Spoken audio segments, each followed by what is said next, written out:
relationship talk, right? So listen, if you are on Facebook, please go ahead and hit the like button and follow us. If you are on YouTube, we ask you to go ahead and subscribe, and don't forget to hit the bell. This way you know when Real Talk with Ellasin goes live. And with that being said, we're about to get this show started.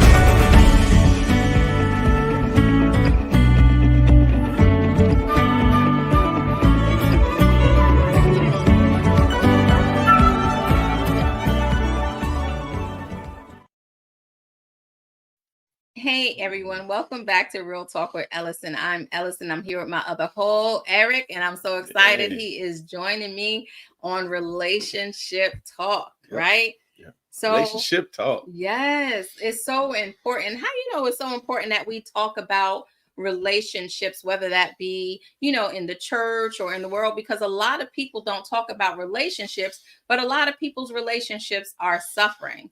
So we're doing this show. We don't have anybody else joining us because what we decided to do was, what do you guys have to say? Right? Yeah. So it's all about relationships.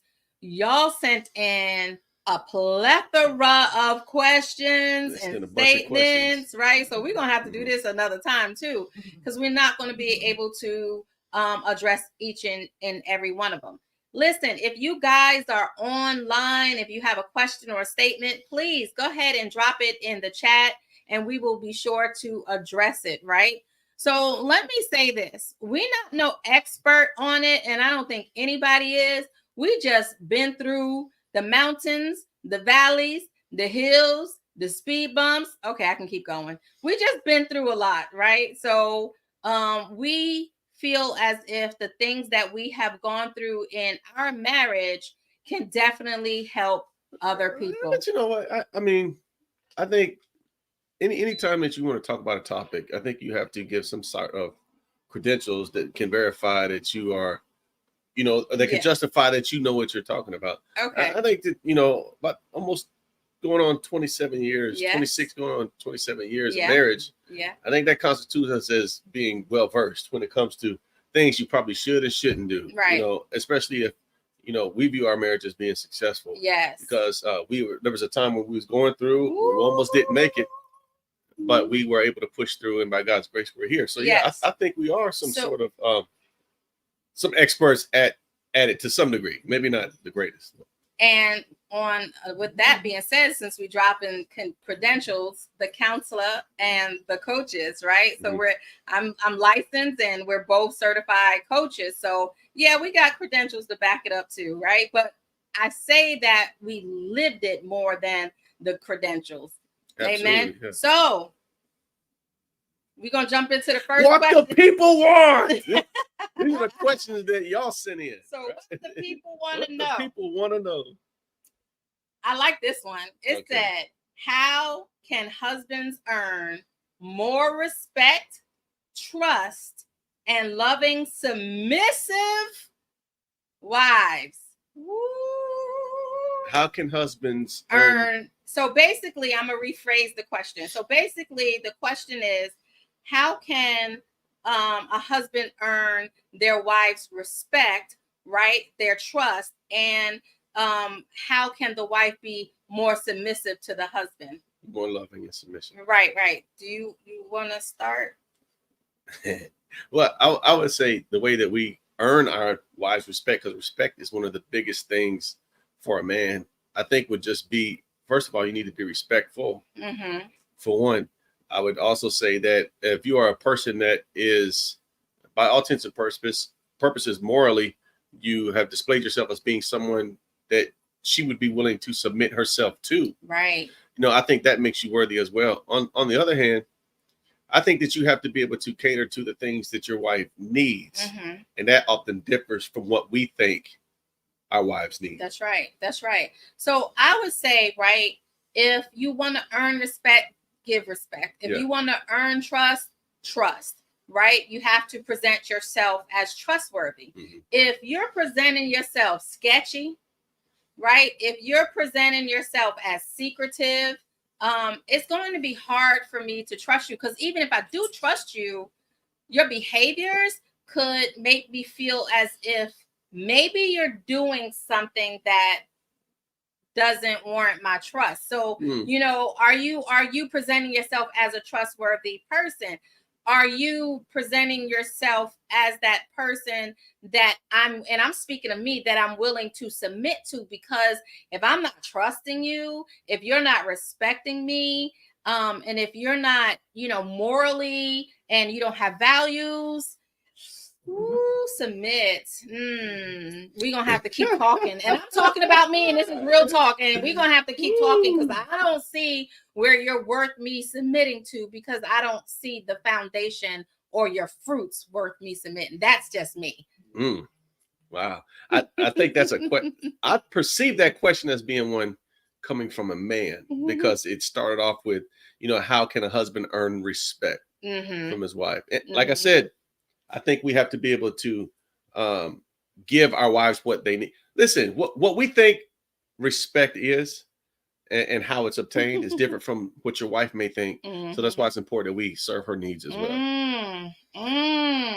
Yeah, so that part, right? So again, with respect and trust and loving, submissive wives, are we doing the same thing, right? I'm not saying you have to submit to the wives, but are we making sure we are seeing our wives as our rib, as our partner, as our supportive partner, or are we seeing them beneath us? Because that has a lot to do with it too. If you're condescending and you're talking and belittling me, that has a lot to do with it as well. Absolutely. You have to be a man of your word. If you say you're going to do something, you have to do that, so that she will respect you. When you say you're going to do something, she believe it'll be done. You have to be respectful to her and treat her nice and love her, provide for her. But above all, you got to meet her needs. Yes. Woo. Started off with that one. So another question which I thought was good is, why don't relationships last as long now? That's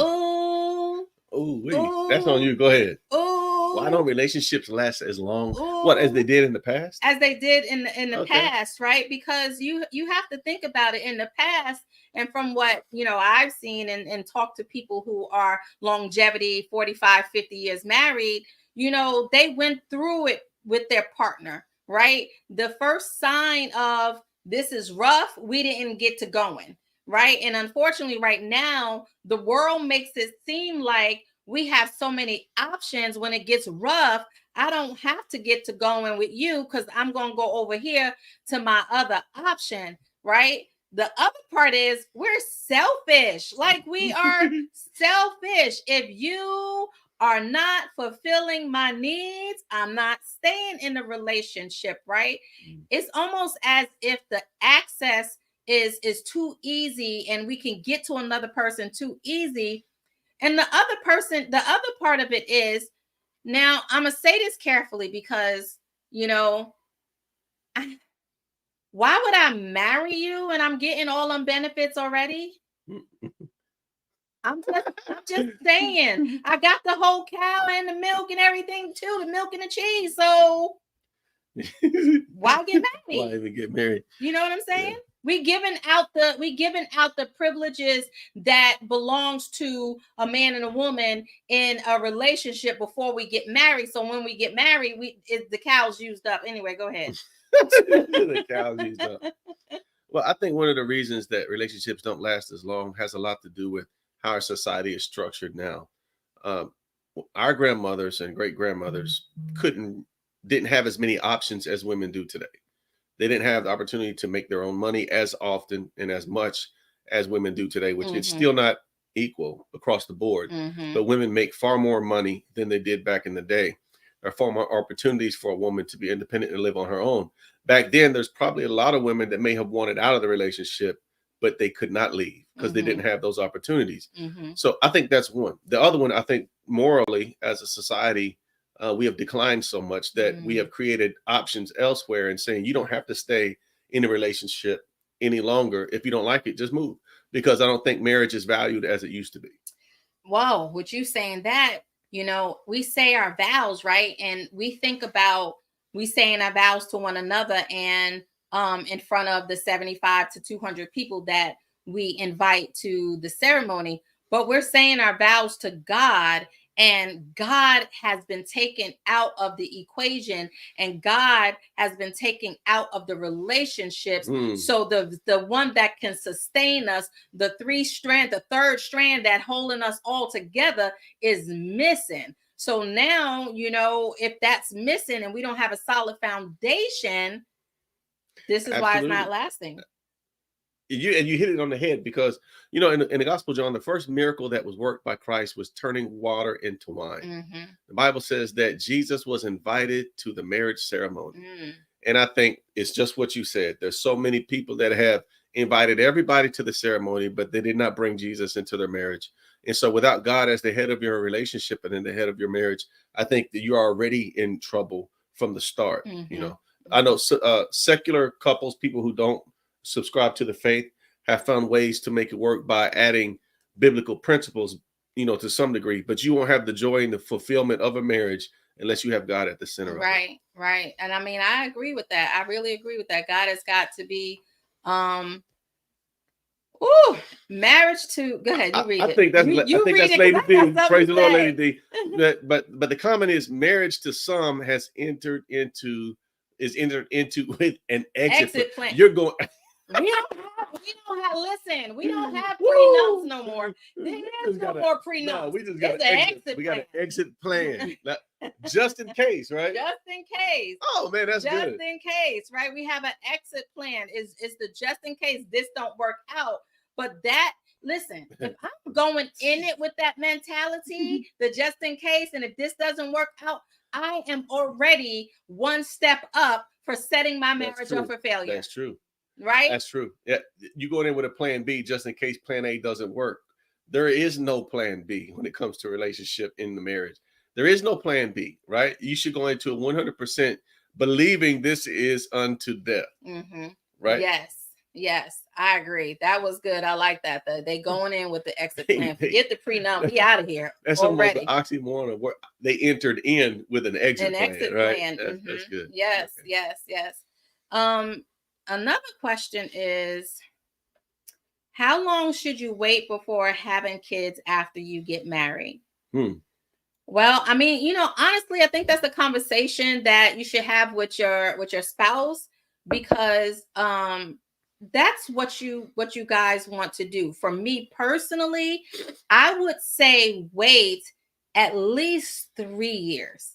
And the reason why I'm saying that is because children take up so much of our time. So if we didn't cultivate the relationship, and we know this because we already had the kids, if you didn't cultivate the relationship, if you didn't build this bond between each other, this is me saying this, if you didn't build this bond, you'd be surprised how many people get jealous over the kids because the kid has my time. So if you could wait the 3 to 5 years, then make that happen. But during that time, it is so important to build on your marriage, not just be married 3 to 5 years, but build on that. Have a firm foundation, love each other, learn each other's love language, do different things together so that we grow together, right? Because it's going to take a united front to raise children. What you got?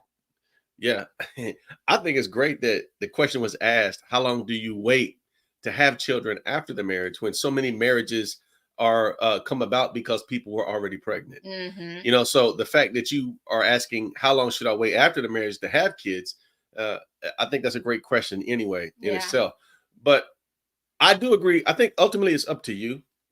I do think you should spend a couple of years, but without children, just to get to know each other, to grow together, to try to set yourself financially to some degree. But the truth of the matter is, you're never really ready for a child. I don't care how much money you make.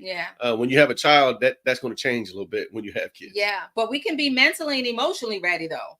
Like we can be that, and that be in our partnership. So that's why we're both agreeing with, some years. Yeah, definitely. Right. So yeah, some years it should be. Some years. The other question, let me see. I feel like I'm asking all the questions. So asking it all says, questions. how should everything be divided within your relationship now that everything is more expensive? How should Okay, so the way I'm understanding this is, I guess if you entered into the relationship and then now you have bills together, there's so many more things are so much more expensive now than they used to be. So how I'm understanding this question like you're both contributing financially to the relationship, right? To the marriage. So how would you split that up? That's the question, right? Right. I think that really depends on you and your spouse. You have to really talk about what those roles look like for each of you. Or is it going to be, hey, we're both working to provide for the family? Is it going to be one person that's particularly the breadwinner? Is the one of you going to pay specifically just the mortgage or the rent? The other person will take care of utilities and the other costs. That's some examples, but I think that has to be entered into conversation, both of you, and discuss what works for you. Yeah. I think that is a great thing that you said about it has to have a conversation, because when we don't communicate that our needs and our wants, right, then we're setting each other up for failure, because here this whole time you struggling to pay the mortgage instead of saying, hey, you know what, can we do half or anything else like that, right? And it all starts with a budget. You got to have a budget. You got to have a budget and you got to have a pot, right? But so many people have separate accounts and they're so secretive. We don't know what each other has. So when it comes time to pay the bills, they want you to pay all the bills so they can keep their money and for their exit plan. Right. I'm just teasing, but I thought that was cute. Anyway, so they're keeping all their money, which no, we need to have this. Like, are we going to do 50-50? You know, I know you pay all the household bills and I contribute as he needs me, but my money, he's like, you got vacation, you got this. And if y'all knew how I take vacation, but anyway, we're going to leave that alone. I think, especially if you're coming from into the relationship with your own bills, that needs to be discussed as well. Yeah, right. Lord. So you may be coming into a relationship thinking, man, you know what? When I get married, she's making some money. That's going to help me pay off my stuff. But you might not know what she's got, you know, and vice versa. If you're thinking, ooh, he's going to sweep me on my feet and take care of all these issues I got. But you might not know what he's expecting on the other side. So all of that has to be brought to the forefront before you tie the knot, so that you both understand financially what you're dealing with when you enter into this relationship. Right. And then you can determine who's paying what. Right, right. So this one, I want you guys to say yes or no. Is it okay, so do you think it's good or bad to have a television in the bedroom? How many of you guys say yes? And how many of you guys say no? Right? So what do you think? Do you think it's good to have a TV in the room? It depends on how much time you spend in the room. How much time you spend in the bed, you know. I think it's personal preference. It depends on how much time you actually give to TV. We have TVs that seem like, you know, back in the day, TVs were so much money. To have a TV meant you was at a certain place financially to some degree. Yeah. You know, so people say, look, I got this, you know, y'all remember that flat screen TV with the fat back, you know, that people had in their TV that it looked horrible. People had it. You're like, man, they got a big screen TV, you know. And now you get big screen TVs in every room in the house. And it's just like, okay, it's a TV. So the question was, should the TV be in the bedroom? I think it's personal preference. Personal preference. I know where it could be a problem, I guess. If you're watching too much TV, if you're in the bedroom watching TV and we're all downstairs or I'm downstairs hanging out, if I'm trying to be intimate with you but you watching the TV, so again we need to set some boundaries with this television, right?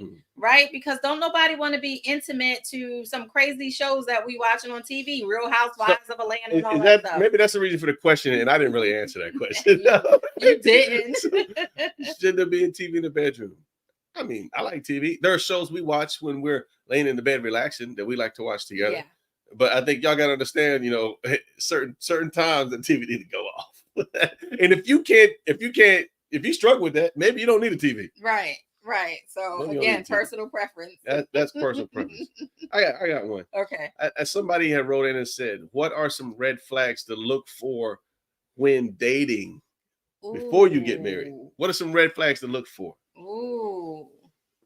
Listen, first of all, red flags are red. They're not pink. And some of us ladies, we want to be like, oh, well, I can change him or he didn't mean it. No, they're red.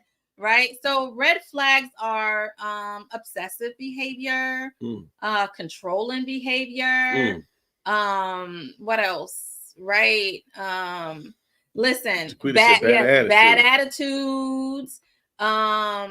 Chivalry ain't dead, y'all. I'm not opening up no car door. It just is not. So again, sometimes, you know what, our red flags that somebody might call red flags, it's because what do you require from right? From me, from the perspective of a man, I require, you know, you got to have good speech, all this sarcastic talk that was cute in the beginning. It will at some time become a problem because now you don't know when to not be sarcastic, right? If you notice selfish behavior, right? What else? Listen.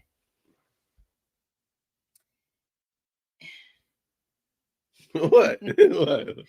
If they gotta go ask their mama for everything, he might be a mama's boy.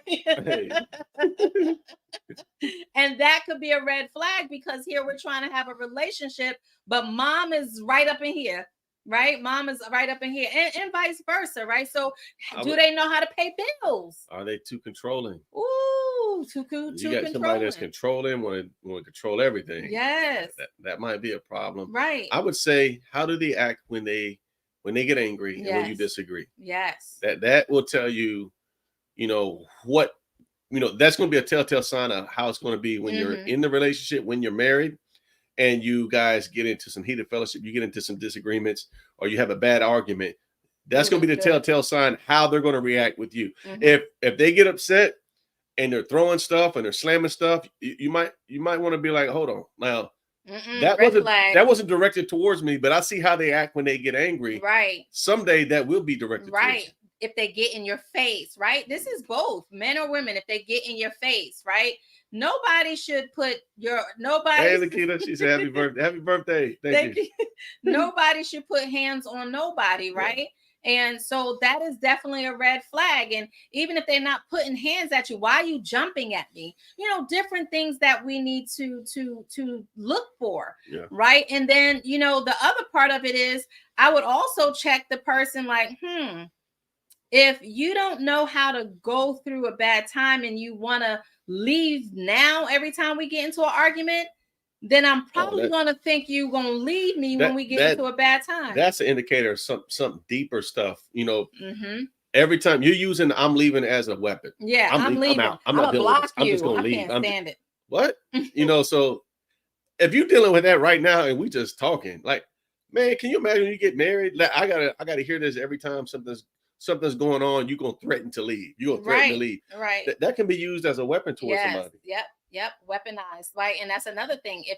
And then again, another red flag is if I'm telling you something and you weaponizing it against me, right? So I done shared something secretive with you, something personal, because I thought I can trust you.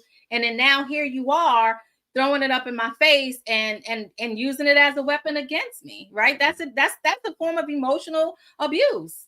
Yeah.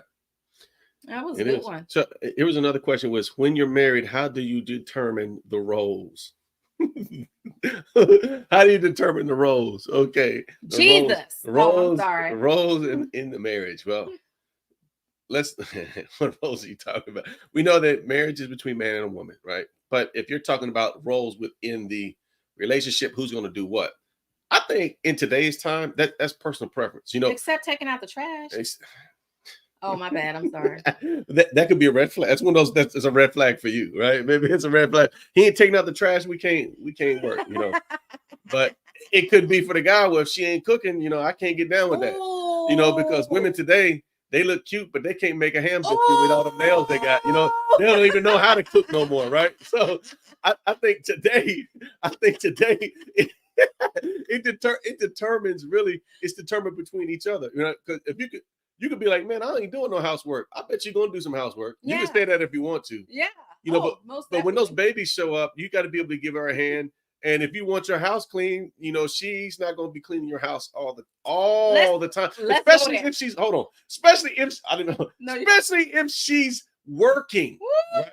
I can bring home the bacon. Yeah. Fry it up in a pan. If she's got a full-time job and she's working just like you can't expect her to be doing all the housework. Yeah. And that goes for both sides. Yes. But if she's not working, and let's say this too, if he ain't working and you're gonna be just at home taking care of stuff, and let the house be dirty, I'm gonna have a problem. Yeah. I'm gonna have a problem. Yeah. And if he's not working, if that's what y'all discuss, because whatever the way is gonna be, if that's the role, then that's y'all role, right? Yeah.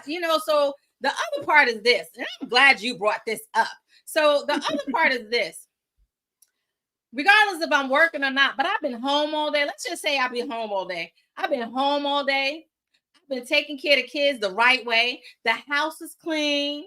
I done had dinner. When you came home, I made sure I spent my time talking to you, seeing how your day was, got you taken care of. Mm-hmm. I done gave the kids a bath. I done cleaned up the kitchen, vacuumed, picked up the toys. Bruh, you want me to give up my cookies at the end of the night? I'm going to need you to help me some more around this house, right? If you want me to give up my cookies at the end of the night, because yes, I'm tired. I done put in 10 hours.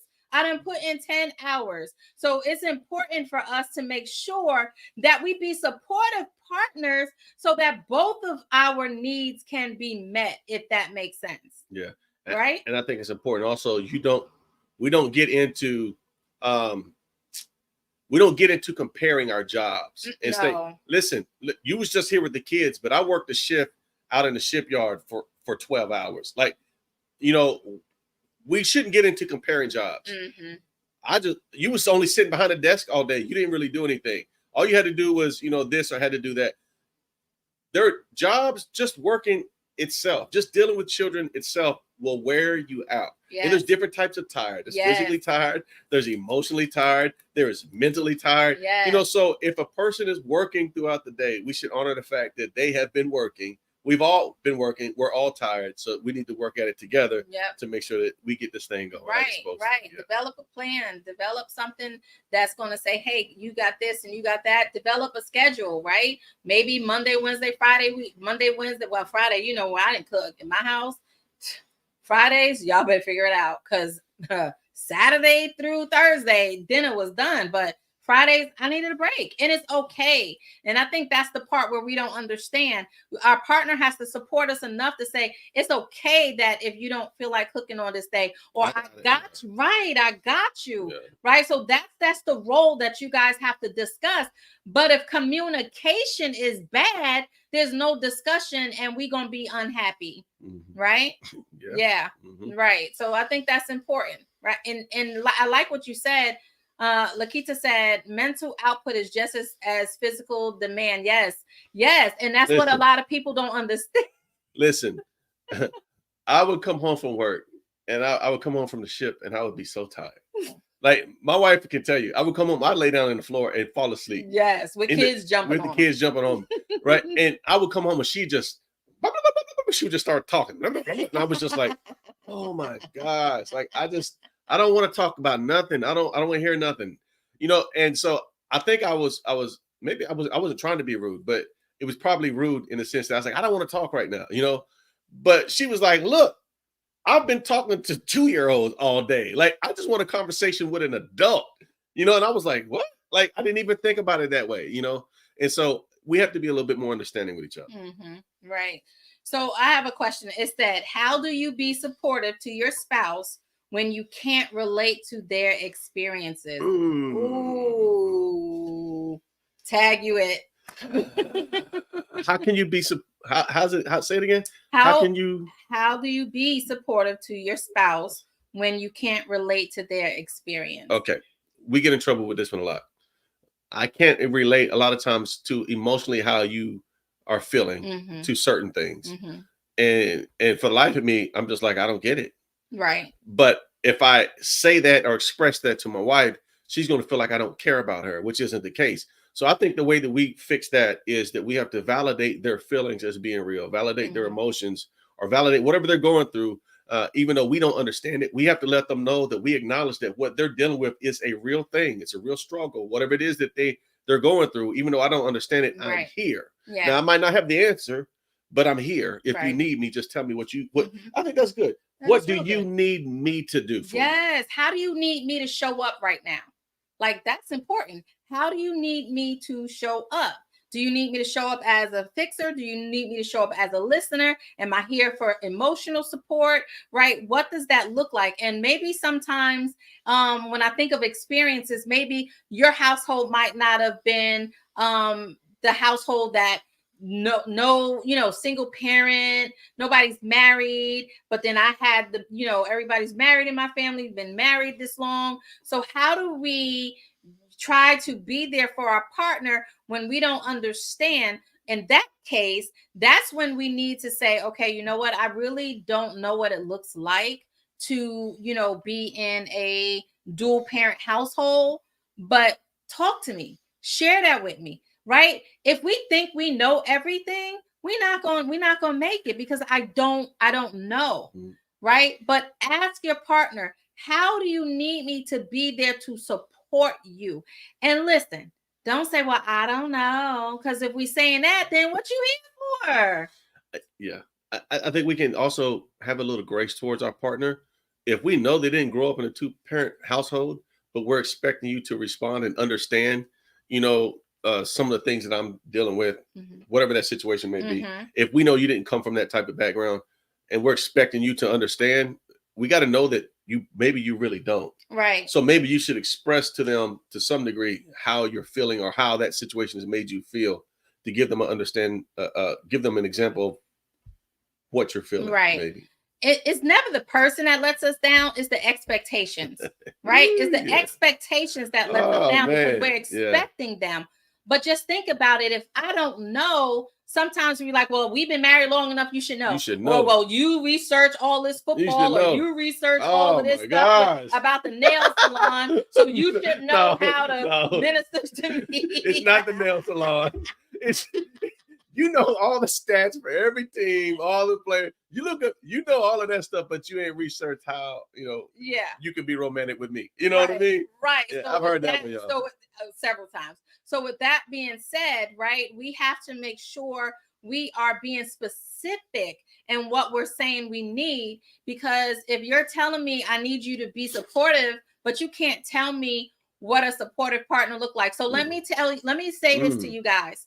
I challenge each of you guys that are on here today to have the deep conversation and ask your babe, how can I be a supportive partner to you? Right? And what does a supportive partner look like to you? Them? Yeah. Right? Because we need to understand that in order to show up for them. This is where we get in trouble. We show up how we think we need to show up, and not how our partner needs us. Man, that's good. We could go on that for a while. But good. we could go on that for a while. And I think that was a really good one, because a lot of times we can't relate. Listen, guys, we're two different people anyway. Even if we came from the same walk of life, we're going to handle it different. The best thing that we can do is talk about our needs and wants. So guess what that means? You got to do some self-reflecting so I can tell him what I want. Right? If I don't know myself, how can I tell you?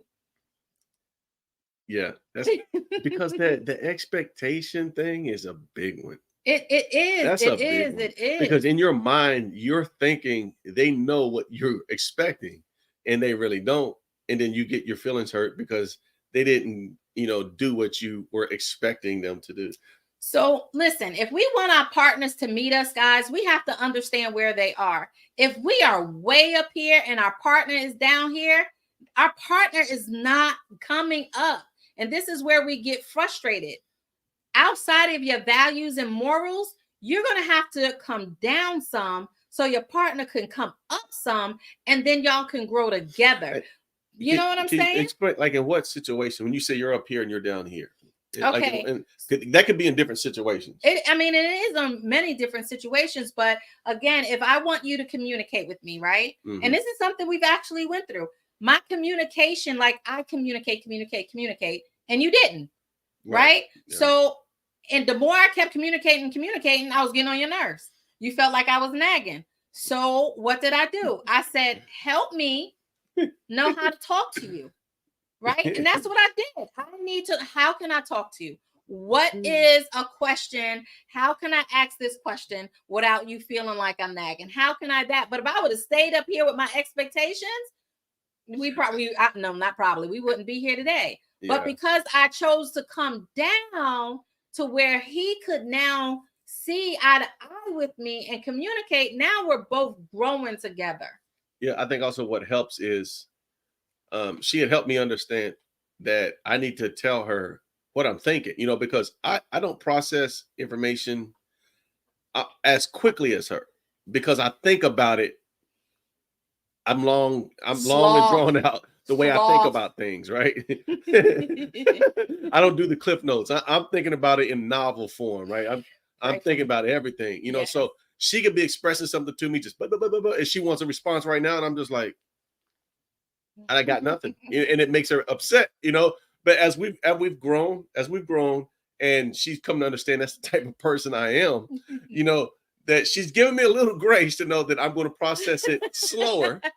But the way that we are able to buffer that is she said, I need you to tell me if you're thinking about it. If you're not thinking about it, it seems like you just ignored me. Yes. OMG, Lanika. I'm sitting there like trying to pull a conversation out, right? But again, I had to come down, and she said men in general, I had to come down because, again, that's where we had a conversation, right? If you're thinking, please let me know you're thinking about it, right? If you need some time, please let me know. I need about 10 minutes or 30 minutes. Let me reflect. Don't leave me just standing there, because then I'm like, and I'm getting upset because I'm waiting and waiting and waiting. And the more I'm getting upset, the more I keep saying. And then he's like, and shut all the way down, stonewalling, done. Right. And that's a whole nother story right there. So how do you get there? Y'all hear us keep saying, have the conversation. One of the questions said, what are some effective communication strategies for maintaining a healthy relationship? Well, we kind of talked about it. We got to know each other's communication styles. Yeah. We got to give each other space and grace for how we communicate, right? We have to be specific. Listen, I don't know what generation y'all came from, but my mom used to be like, go get the thing. But you better know what that thing is. Right. That's not. You better know what that thing, and you better come back with the right thing. The right thing. It's funny. So yes. Tone is everything. So we have to watch our tone, right? And just because we are not saying it doesn't mean we're not like. Yeah.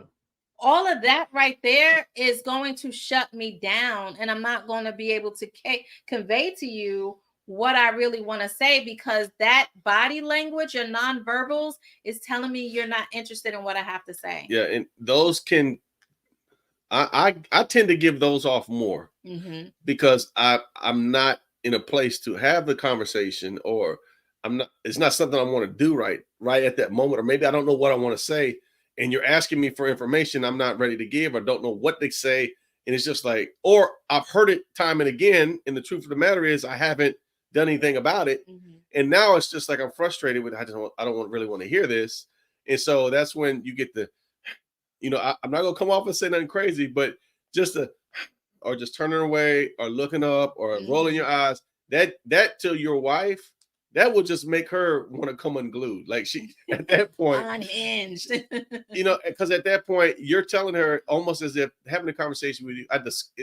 I discussed having this conversation with you. And because I think women put so much value in communication verbally, that you don't even want to communicate with me. That becomes personal to them.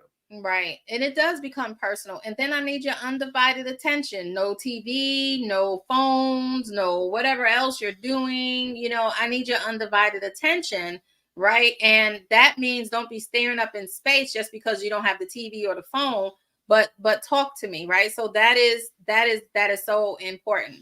Emotional versus unemotional is difficult. Yes, Oh, it listen. is.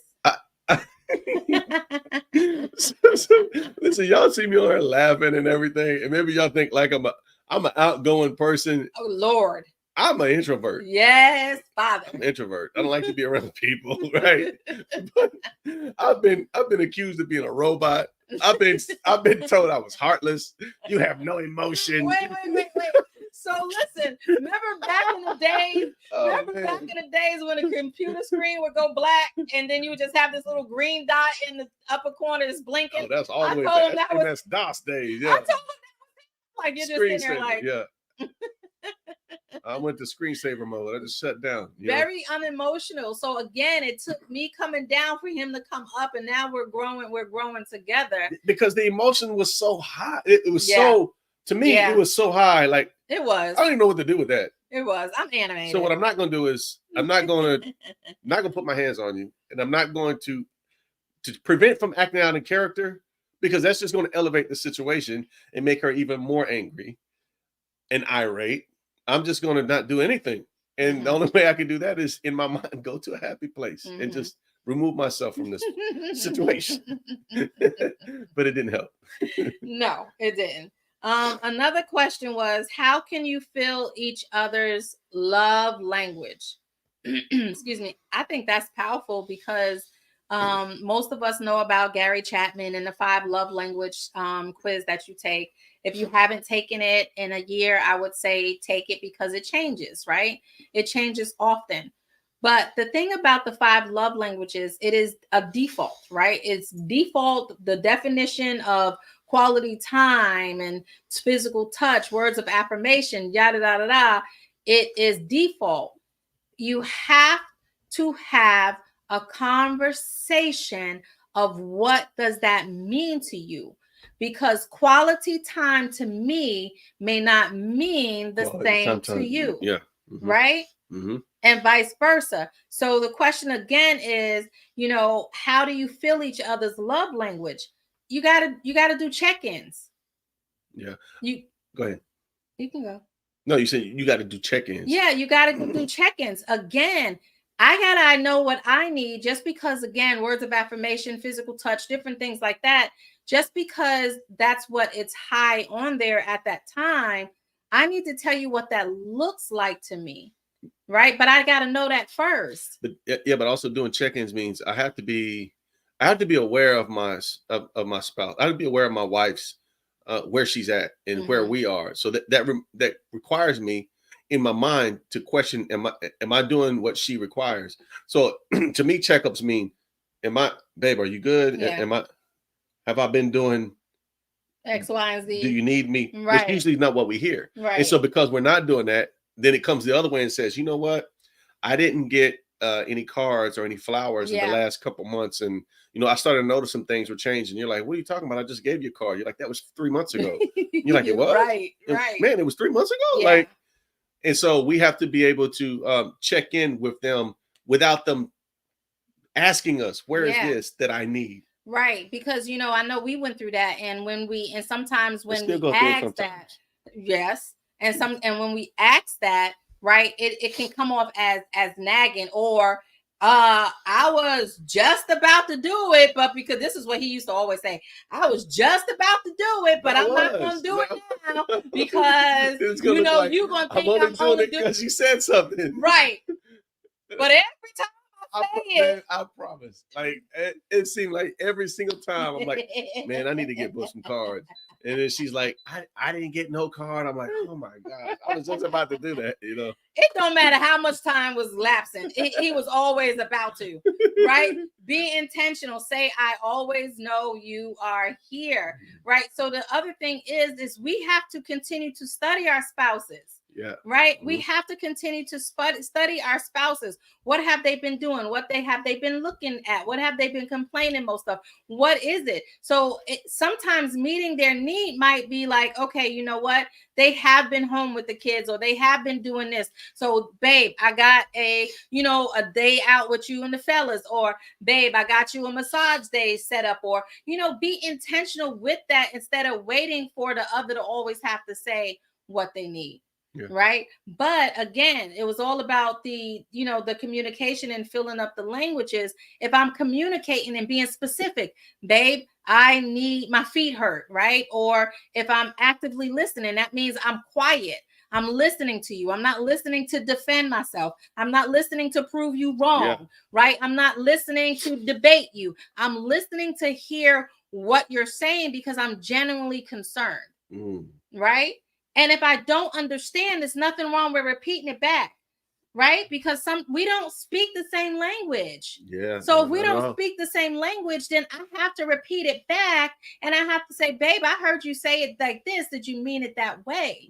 Right? But sometimes we don't. We just say, I heard you, and then when we turn our necks around and spin backwards, y'all mad. But it's like, you heard me though. So instead of saying that, hey, this is how I heard it.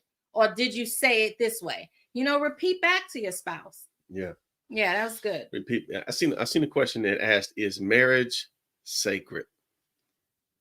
Is marriage sacred, or should it be? I mean, I think that question is determined. The answer to that question is determined by the individual.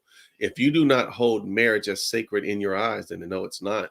What is something that is sacred? I think what makes it sacred is because it is rare. God is sacred. There's only one God. He's holy. Our worship to him is sacred because we're worshiping one God, one holy God. That means what? So why is marriage sacred? There's one man, one woman for one time, right? And so if you view your marriage as being sacred, you're entering into it knowing this is it, right? And I value it so much that this is going to be it forever, right? And so it depends on the person. Is marriage sacred? Now, according to God, it is. Right? And according to the Bible, it is. If you are not a believer in Christ, you still have to come to terms with what is valuable to you, right? So we value, our morals and our values are based on the Bible. So we're going to say, yes, the marriage is sacred because God has instituted marriage. Anything God has put into place is good. God created everything. And when he was finished creating, at the end of it, he said, it is good. Yes. Right? But is it good to you? And then I would ask this question. If marriage isn't sacred, then why bother? Maybe that's why we are where we are today as a society. And that might go back to the question of, why don't marriages last? Because is it sacred? Is my marriage sacred? Right? That's what we need. That's what we need to understand. Is my marriage sacred? Right? So another question says, how do you transition well between being a leader at work, leading sailors, and being a leader at home with your wife and children? Well, sir, what you got? How do you transition? Well, learn that transition not because I was doing it good, but because I was failing at it. And that's why I wrote this book called When the Uniform Comes Off. Because I've learned over my time in the military that we are very good at creating leaders. We're very good at creating soldiers, sailors, Marines, airmen, but we're horrible at developing husbands and wives because that's not the military's job, right? So what I was doing was I was putting this uniform on and going to work. And then when I was coming home, I was dealing with my family the same way I would deal with my sailors. I was devoted to my work because my work and the mission and the job is what provided for my family. And the higher I was promoted, the better provision I could give my family. But what I did was I was emotionally neglecting my family and my wife because my job required me to be gone so much, right? And because that hurt, I pulled away. And so that created a lot of problems. And I had to learn how to reconnect with my family. So how do you make that transition? Learn to take off your uniform, learn to take off your coat, learn to take off your collar before you go home. Do you hear me? Captain, sergeant, bishop, doctor, whoever you are, bank teller, McDonald's employee, take your uniform off before you go home and understand that your relationship at home is totally different in how you interact with them than you do with those at work. We have to definitely learn how to take those hats off, right? So I know for myself, when I speak, most of the time when I talk to you, I'm good now. But before, and even with my kids now, I ask them, how do you need me to be? How do you need me to show up for you? Because sometimes my kids come and they have these wild, outlandish questions, but I'm grateful that they can have the relationship that they can talk to me. But do you need me as mom? Do you need me as minister? Do you need me as, a counselor? Like, how do you need me to show up for you is what I asked them. So I know how to be. Right. And I think that's important in our marriage. We need to be who God called us to be, which is spouses, husband and wife. You always bishop, you always pastor, you always first lady, you always captain. Well, until you get out, but whatever. You always chief, you always are that. But this should be sacred to where I could be Eric and Ellasin. This is me. I want to be able to be transparent and give you all of me. But if I'm hiding behind the uniform, the robe, the collar, if I'm hiding behind all of that, I'm not really being who I want to be. And then I'm mad because I feel like I lost me. Right? No, you didn't lose you, honey. You just covered up by the cares of life, and you allowing the job or whatever that is to be more important than the marriage. We've got to show up in here because the marriage is the foundation for the children, which is the foundation for society, but we got it backwards. And that's the one thing I told you. You guys got to get the book. But I told him the Navy was his mistress, and he spent more time with her than he did with me. And she wasn't lying. I spent over half of my anniversaries, over half of birthdays, over half of the holidays on deployment at sea or on duty. And so she was absolutely right. I also think that what we need to do is to almost lost my train of thought. Give it back. Give it back to me. It's coming. Right. So we was just saying how we need to just take off whatever that job looks like and be present in the house. What we have to do is remember that job, that career is only for a certain amount of time. Your relationship with your spouse and your family is until you die.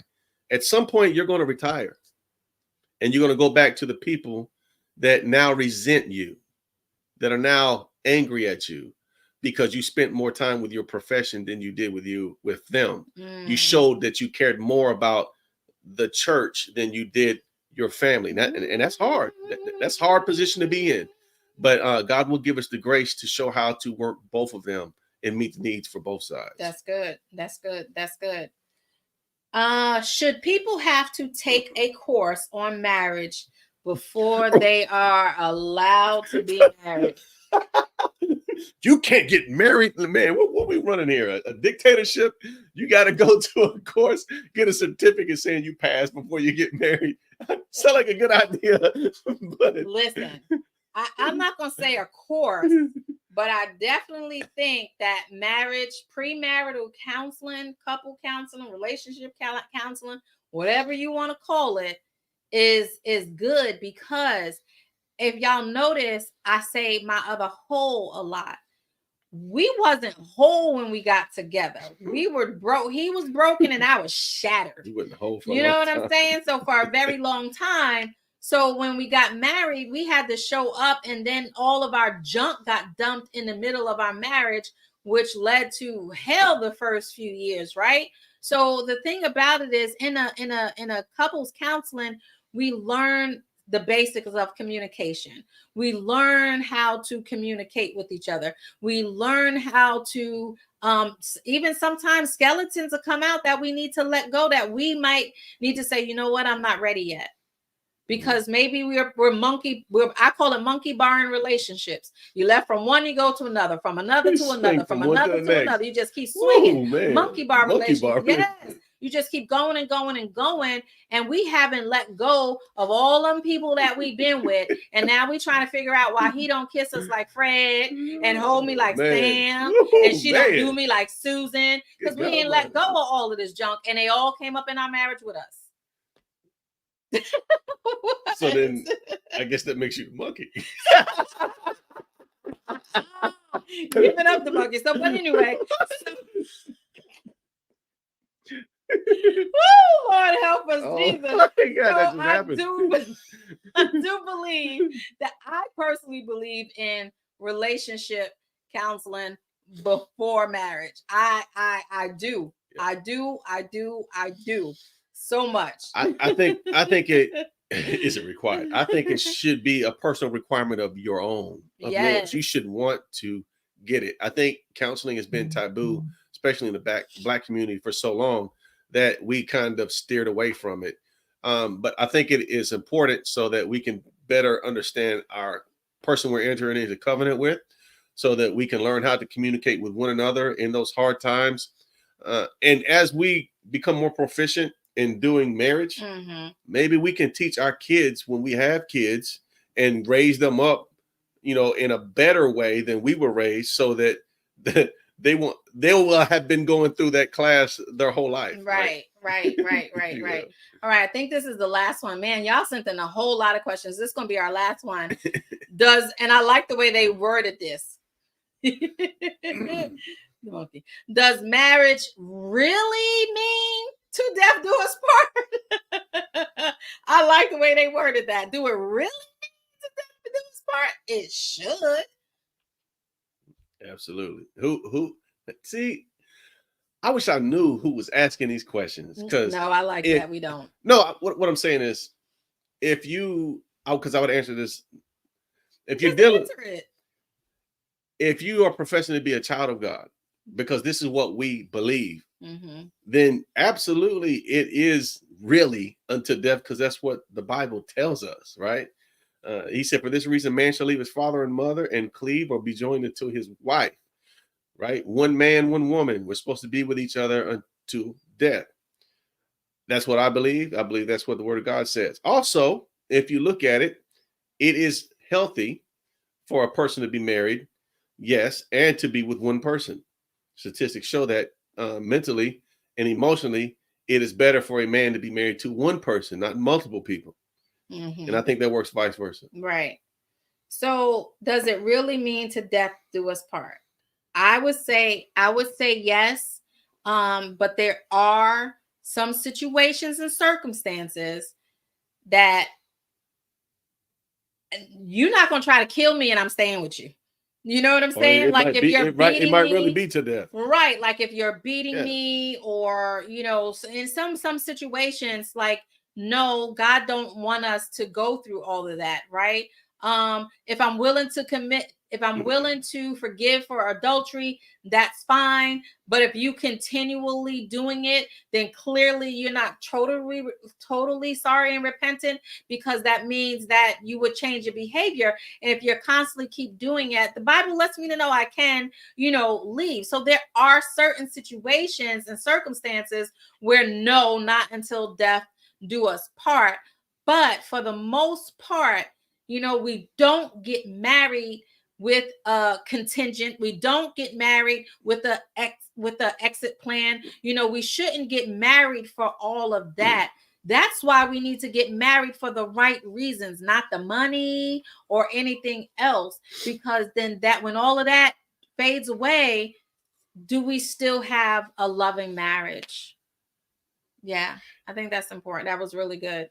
Yeah, I think that if people are wondering, is it really unto death? It's because they don't really want to commit. Those are the ones that are willing to live with somebody 5, 6, 7, 10, 15 years, but not really willing to commit to the marriage. So why wouldn't you be willing to commit to somebody in marriage? Because at any time, if you feel like leaving, then you can. Yeah. I like that. I like that comment. It says it takes two to go unto death, and it does. You have some people that will hold on, forever, even though it's clearly done away with. But yeah, it takes two. If not, I'm just shadow boxing. I'm in it by myself. Right? I'm shadow boxing because you're not in this fight with me. Oh, that's good. I'm all by myself. So, if that's the case, it can become taxing and daunting. But listen, prayer works, right? And if you just want to trust and believe and hold on and believe in God, then prayer does work. So listen, guys, I had fun. And we got maybe about 25 other questions. So we'll be doing this periodically to just answer the questions. If y'all have some more questions, just let us know. If you guys send them in. Right, if you guys have any topics that you want us to talk about, let me know. I am me, right? I am me on Real Talk, or I am me on Ellasin Allen. I am me. Just send it in. Some of you guys got my phone number, whatever. Just let us know what you want us to talk about. And hey, we all in this together and we will talk about it. You got a nugget, anything before you want to go? A nugget. You got a nugget? Come on, boo. A nugget. Well, marriage takes two. It takes two people committed 100%. Yeah. We've said it before. Marriage isn't 50-50, it's 100-100. Right? Just know that whatever you're dealing with, you're not the only one. Whatever situation may come up, you are not the only ones who have experienced it. And if other people can get through it, you can too. But know that it is a fight. Like she said, don't be in a fight by yourself. Don't be in a fight by yourself. That's the worst thing, is to be fighting in a relationship when you feel like you're the only one. Right? So continue to work with each other. Continue to work through the hard times.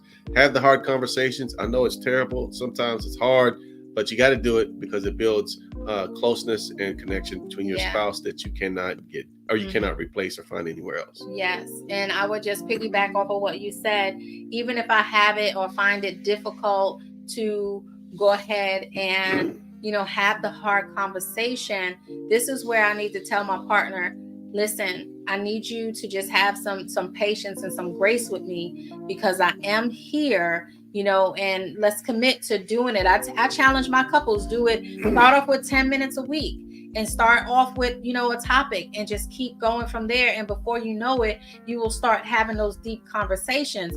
But you pour into your marriage, right? What you pour into your marriage is what you get. So if I'm not pouring anything in, why am I expecting so much out? If I'm not doing anything different, why am I expecting different, right? Don't be content in your marriage. That's what I'm saying. Keep growing it.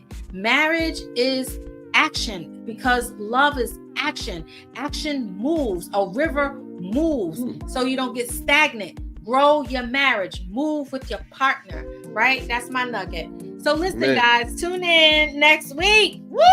Next week, we got a fabulous show. It is, does marriage look different the second time? Woo! Woo! Whoa. Yes. Whoa is right. So y'all tune in, 7:00. Share this out. Let somebody know, hey, the Allens are talking real talk on Relationship Talk. Right. So guys, listen. Shameless plug. Go get the book. You get on Amazon, Barnes & Noble, look it up when the uniform comes off. Also, check out our website, www.westilldo.us. Check it out. Yeah. So listen, thank you so much for watching Real Talk with Ellasin, Relationship Talk with my boo Eric, and I appreciate. You better call me Ellasin. And I appreciate you guys so much. Thank you so much for sharing this out. Peace. Mwah. Be blessed.